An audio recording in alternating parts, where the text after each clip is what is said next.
కలుగునుగాక. జీవన తొలి సంధ్య అనుదినమన్న అనే ఉదయకాలపు ఈ యొక్క వర్తమానాలకు మిమ్మల్ని ప్రేమపూర్వకంగా ఆహ్వానాన్ని తెలియపరుస్తూ నా నిండు వందనాలను తెలియపరుస్తూ ఉన్నాను. ప్రభునందు మాకు అత్యంత ప్రియమైనటువంటి దేవుని పిల్లల ఎలాగున్నారండి? నేను దినమంతా ఎలా గడిచింది? కుటుంబంలో అందరూ క్షేమకరంగా ఉన్నారా? ఉద్యోగాలు, మీ వ్యాపారాలు, చేతి పనులు దినదినాభివృద్ధిని కలగాలని, అవి మీకు సంతోషాన్ని, ఆశీర్వాదాన్ని కలుగు చేసేటట్లుగా దేవుడు వాటిని దీవించాలని నేను మనసారా కోరుతూ ఉన్నాను, ప్రార్థన చేస్తూ ఉన్నాం. ఓపికతో ముందుకు కొనసాగండి. తప్పకుండా తగిన కాలం ముందు దేవుడు తన కార్యాలను చేస్తాడు. మరి దేవుడు మనల్ని ప్రేమించి మరొక శ్రేష్టమైన దినాన్ని అనుగ్రహించి ఉన్నాడు కదా. మరి ఈరోజు జీవన తొలి సంధ్య దేవుడితో గడిపావా? కొద్ది నిమిషాలు ప్రార్థన చేసుకుని లేఖన భాగాన్ని చదువుకొని తర్వాతనే మీ దినచర్యను ప్రారంభించవలసిందిగా మీకు మనవి చేస్తూ ఉన్నాను. ఈ ఉదయకాలం ఒక మాటను, బాగా సుపరిచితమైన మాటను మీ దృష్టికి తీసుకురావడానికి ఇష్టపడుతూ ఉన్నాను. మార్కు సువార్త 4వ అధ్యాయము. మార్కు సువార్త 4వ అధ్యాయము.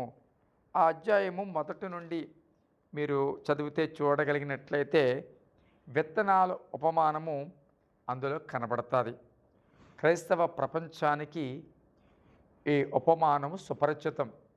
దీనిని తెలియని క్రైస్తవుడు, కాస్తో కోస్తో వాక్య జ్ఞానం ఉన్నవాడు ఖచ్చితంగా ఈ ఉపమానం గురించి వినే ఉంటారు, తెలిసే ఉంటుంది. అయితే ఇందులో 18వ వచనంలో ఒక మాట ఉంది.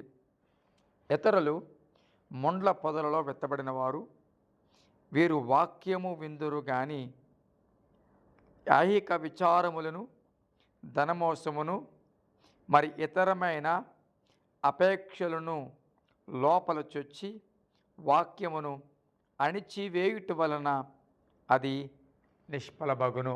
ప్రియబిడ్డలారా, ఉపమానములో విత్తనాలు విత్తేవాడు విత్తనాలు విత్తేటప్పుడు కొన్ని త్రోవ పక్కన, కొన్ని రాళ్ల మధ్య, కొన్ని మొండ్ల పొదలలో, కొన్ని మంచి నేల మీద పడిన సందర్భం ఇందులో కనబడుతుంది.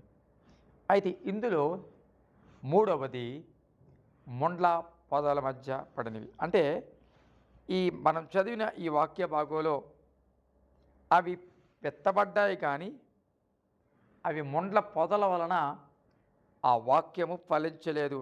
అందుకే వీరు వాక్యము విందురు గాని అని మాట్లాడుతూ, ఐహిక విచారాలు, ధనమోసము అని మాట్లాడుతూ, ఇతరమైన అపేక్షలను లోపల చొచ్చి వాక్యమును అణిచివేయుట వలన అది నిష్ఫలమగును.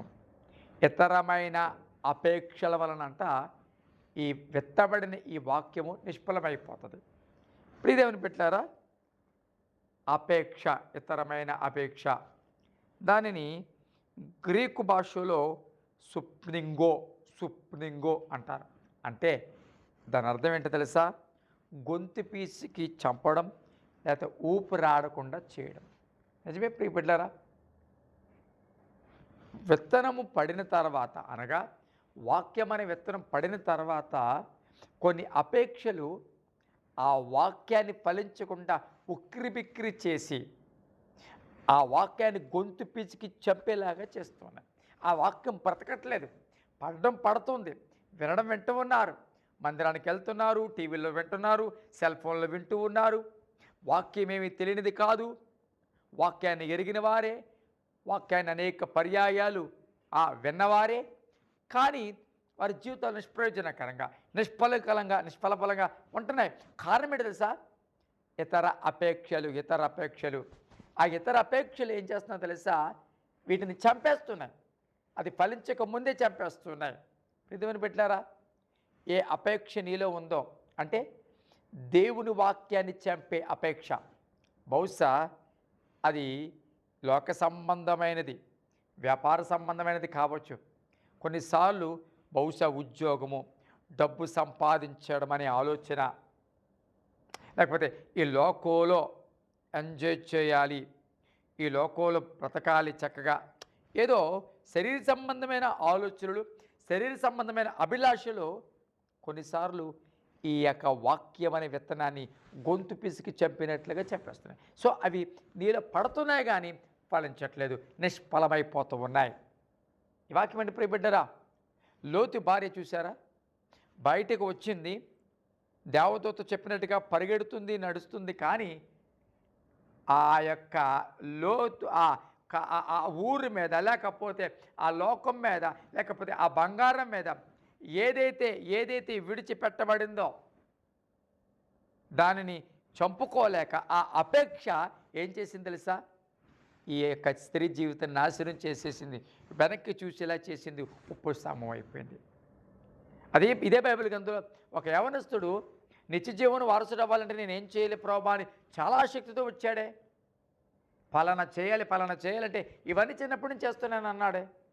అయితే నీ ఆస్తిని మీ బేదలకు ఇచ్చి నన్ను వెంబడించి అంటే వెంటనే అతను చాలా దిగులుతో వెనక్కి వెళ్ళిపోయాడు. అంటే ఈ యవనస్తుడికి అపేక్ష దేని మీద ఉందో తెలుసా, ధన వ్యామోహం. దాన్ని అధిగమించలేకపోయాడు. ఈ ధన వ్యామోహం మీద ఉన్న అపేక్ష నిత్య జీవానికి వారసుడు అవ్వాలనే మనసును చంపేసింది, కోరికని చంపేసింది, ఆ వెళ్ళాలనే మనసే మారిపోయింది, తిరిగి వెనక్కి వెళ్ళిపోయాడు చింతిస్తూ. ఈ వాక్యం ప్రియబిడ్డరా, ఏ అపేక్ష నీలో ఉన్న వాక్యాన్ని చంపేస్తుందో, ఈ లోక సంబంధమైన ఏ అపేక్ష నీ ప్రార్థనా జీవితాన్ని చంపేస్తుందో, ఈ లోక సంబంధమైన ఏ అపేక్ష నీ జీవితంలో ఆసక్తిని చంపేస్తుందో, నీ బ్రతుకులో పడుతున్న ఫలించడానికి సిద్ధమవుతూ ఉన్న వాక్యాన్ని, ఆత్మీయతను, ఆత్మను, అభిషేకాన్ని చంపేస్తున్నాయో ఆలోచన చేయి. వాటిని దూరపరచు, వాటిని విడిచిపెట్టు, వాటిని పారద్రోలు. అప్పుడు నీ జీవితంలో పడిన వాక్యం, విన్న వాక్యం, దేవుడిచ్చిన దర్శనం, దేవుడిచ్చిన వాగ్దానం నీ జీవితంలో తప్పకుండా ఫలిస్తుంది. కాబట్టి ఇక నుంచి దేవుని వాక్యాన్ని చంపే అపేక్షలను, అది ఏదైనా, సెల్ ఫోను, ధన వ్యామోహం, ఈ లోకంలో డబ్బు సంపాదించాలి, పేరు ప్రఖ్యాతులు సంపాదించాలి, లేకపోతే అధికార దాహము, లంచము, ఈ లోకంలో శరీర సంబంధమైన సుఖభోగాల కోసం, ఇవన్నీ ఒక అపేక్షలు. ఈ అపేక్షల వలన వాక్యం చచ్చిపోతూ ఉంది, వాక్యం నిష్ఫలమైపోతుంది. ప్రార్థన చేద్దాం. పరిశుద్ధమైన తండ్రి, నీ పరిశుద్ధ నామానికి స్తుతులు స్తోత్రాలు చెల్లిస్తూ మరొక దినం మీరు మాకు ఇచ్చినందుకు వందనాలు చెల్లిస్తున్నాం. వాక్యాన్ని, నీ స్వరాన్ని, మాలో పడిన అమూల్యమైన మాటలను చంపే ఏ లోక సంబంధమైన అపేక్షనప్పటికీ మేము విడిచిపెట్టి దాన్ని అయ్యా గెంటి వేయగలిగిన కృప దయచేయండి. ఫలించగలిగిన కృప, అయ్యా నీలో ఎదగలిగిన కృప దయచేయండి. బలహీనులు బలపరచండి, అనారోగ్యంగా స్వస్థపరచండి.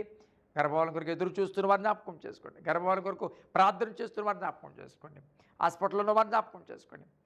వివాహాల కాకు ఎదురుకు చూస్తున్న వారిని జ్ఞాపకం చేసుకోండి. హాస్పిటల్లో రోగులు జ్ఞాపకం చేసుకోండి.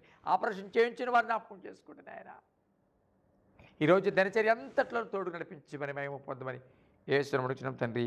Amen. Thank you. God bless you.